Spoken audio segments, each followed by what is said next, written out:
continues her play that she has been so good this. Rebecca Allen gets it in to Reese. Oh, she walked. Angel Reese. That Reese Collier matchup has been a good one so far tonight. The double team comes and Reese passes it into the backcourt. Heidemann catches up to it. Right into the hand. Angel Reese makes WNBA history with latest double-double streak as Skyfall to Lynx.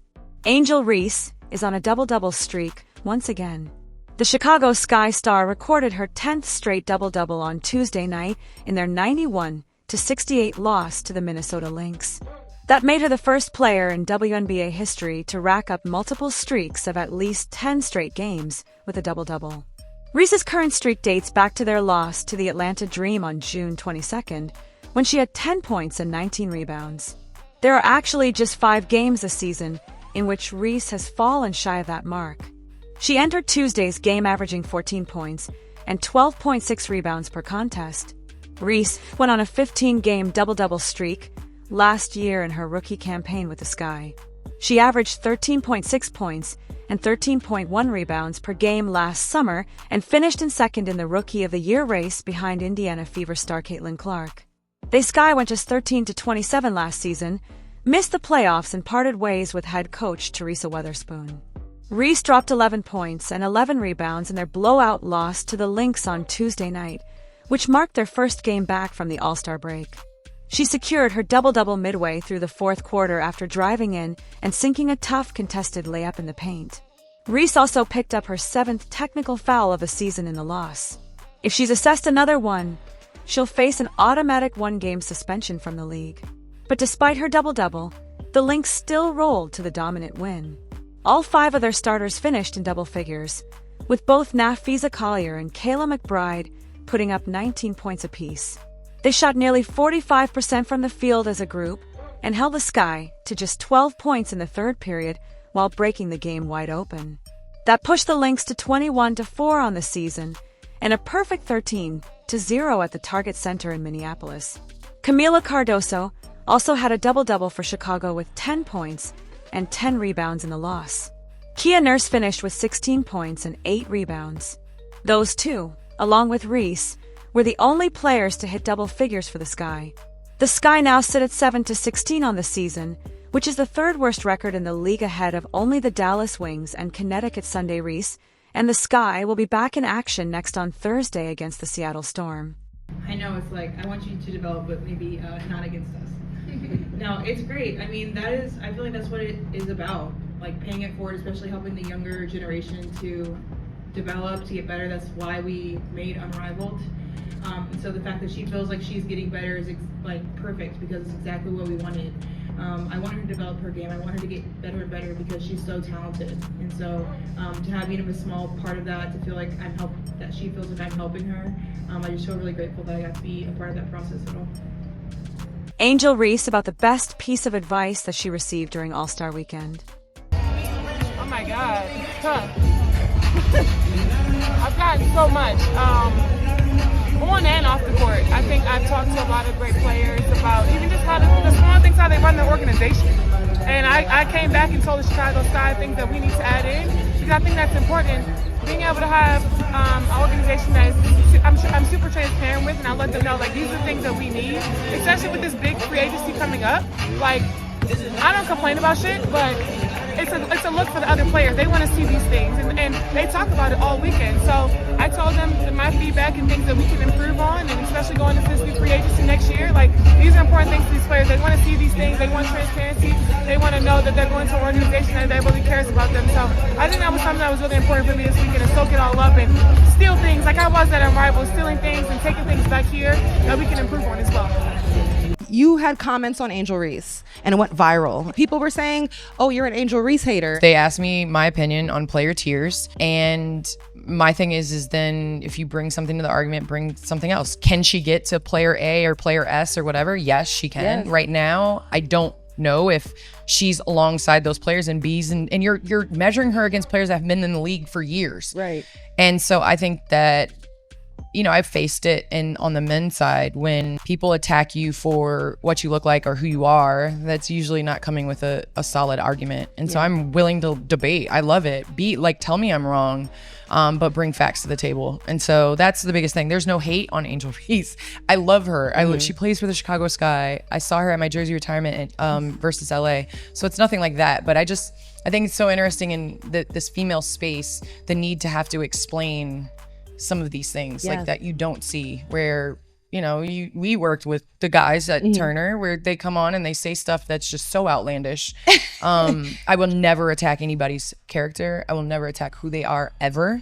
And I just hope that others will do the same. Yeah, absolutely. And I feel like there has to be room in broadcasting and talking about women's hoops where you can objectively talk about in an objective and constructive way when someone is playing well and when they're not. That's literally our job. Also to make an opinion over something and to project over time. And you bring in a legend because you respect the body of work and what they're saying. When I saw some of that feedback, I was like, this is crazy over a small soundbite. You know what's so crazy is that I'm gonna be like Shaq. I'm gonna be like, you're welcome, Angel. That's why you got 5 double-doubles the last 5 games. She heard me. She manned up. Now she playing well. Look, because that's me. No, I'm not that. Angel is going to get her double-double. She's been playing phenomenal. She done hit him with the in-out dribble, and she's raised her level of play. And you want to see that jump from the first to the second year, which she has. Yeah, I think in this space, I feel like the need to have to explain myself, but I don't. So it's fine. Yeah. It's cool. But I think where we know we're going to be successful is we get to a place where it's sports and it's not personal. Tyler Marsh, embarrassing excuse for Sky loss. Match up pretty well with the Lynx. Just wanted to give your thoughts just on maybe what in this matchup didn't go well for you guys. Yeah, I think that things kind of just slipped away from us in that second quarter. I think we've shown in the last 3 matchups against them that we can, that we can compete. I think that today, kind of the end of that first half and the start of that second half, things snowballed in a way that just put us in a hole that was too deep to dig out of as the game went on. So it was one of those games. And then Kia mentioned that both players are very, forthright in the fact that they understand the urgency of the situation. Is that just kind of been the center of the message of the team? Yeah, for sure. I think it's been there's always a balance in the fine line between panicking and between urgency, and I think that there's still a lot of games left to play and to right the ship. And so there needs to be urgency from that standpoint. I think that when you get into panic mode, you start getting out of character. And I think that we just have to, understand the difference between the two. And again, have that urgency so that we don't let games like this slip away. Now, there were some positives earlier in the game. The ball was moving well. I thought that was a good flow. Is that kind of some of the things that you kind of point to just in the areas of opportunity versus the things that you feel like the team is doing well? Yeah, I think when sometimes both sides of the ball go hand in hand. When you struggle to score, it puts a lot of pressure on your defense and vice versa. And I think today was a little bit of that. We just after that first quarter, we struggled to get anything easy, and then that put a lot of pressure on our transition defense and our half court defense at times. And so it was all kind of on us in terms of understanding, we knew what the pressure they were going to bring, and we didn't handle it very well again today. I have one on Maddie. Obviously, she's been very patient and you're waiting for an opportunity. And as of late, we've seen just improvement in the progression of her game. Yeah. Obviously, just what were some of your thoughts from her play that night? I thought she competed really well today. I think that her and Haley have been thrown in some tough situations throughout this season, whether it was via injury or what have you. And but I think that they've adjusted as well as they could have, and they both played pretty good minutes today and held their own. I think that. Again, it can't all be their progress can't all be gauged in 1 or 2 games. I think you got to take the totality of what they've been able to do in the minutes that they've been allotted throughout the season. And I think they've had solid rookie seasons thus far. So it's a continuing growth for them, continuing learning experiences for them. They'll be better for it, and we'll continue to see them get minutes moving forward. Was there any way that you felt the absence of Ariel, when you saw out there? Sure. Ariel gives us a sense of athleticism and downhill capabilities that we certainly miss. But at the same time, I think that we've learned how to step up in certain moments when other players have been absent, whether it's an injury or Camilla leaving or what have you. And so, there's just times throughout the game where we got to continue to show the poise in the fight when things start to feel like they're slipping away. And I thought that at times throughout this season we've been pretty good at that, and other times not so. So, again, we got to channel the 2 or 3 weeks going into the break. We got to channel that team again here in the coming weeks, because these games are going to continue to come fast. We got Seattle Thursday and Indiana on Sunday, so it's one at a time. But we got to continue to kind of have a short memory from this one, but also understanding what the urgency level is needed for the next one. I just want on Camila, it feels like she hasn't maybe quite, since coming back from Brazil, she didn't snap back to exactly how she was kind of trending before. What kind of conversations have you had with her? What are you kind of seeing from her? Yeah, I don't think that it's just been a Camila thing. I think it's kind of been a team thing, so to speak. I think that her first game back was against Minnesota at home when we pulled that one out, and then the second Minnesota game, or the third Minnesota game, we gave a good effort, and then we were all kind of out of sorts against Atlanta. So I think it's been a group kind of thing of finding that rhythm again, and I think we can. We just got to be all committed to it. Go ahead. So you used the lineup, I believe it was E-Will and Maddie.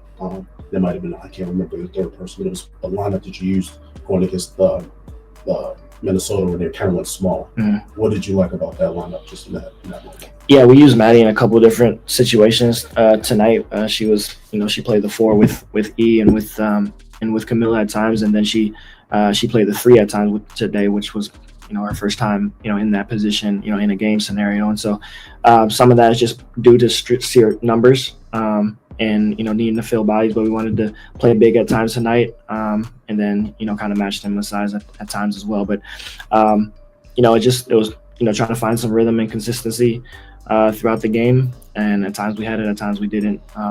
We just struggled to get it clicking on both sides tonight. Go to Carly on Zoom.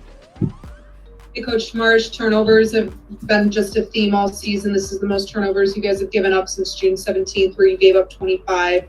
What is it that you can really pinpoint? When we asked players earlier, they said it's just when there's stagnation offensively is when the ball gets turned over. Do you agree with that assessment, or do you think there's other things that are contributing to the high turnover rate that's been occurring here in the last couple of weeks? Yeah, I think I'd agree. I don't think the turnovers are just something that you can place blame on one person for. I think it's a total team thing. I think that at times too many tonight. We talk all the time about not leaving people on the line, and I thought too many times that's kind of where that stagnation came from, where there was just too many eyes on the ball handler and not enough movement and trying to create space.